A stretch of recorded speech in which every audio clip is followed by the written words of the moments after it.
મહેસાણા નગરપાલિકા થોડી શરમ કરો.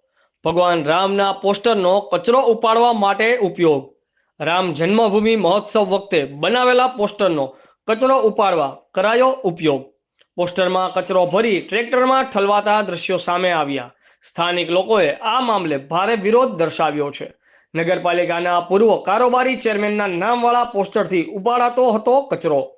ભગવાન રામના પોસ્ટરનો કચરો ઉપાડવા ઉપયોગ થતા મામલો ચર્ચાસ્પદ બન્યો છે. ઝોનલ હેડ હિતેશભાઈ મોદી, આઝાદ મીડિયા લાઈવ, મહેસાણા.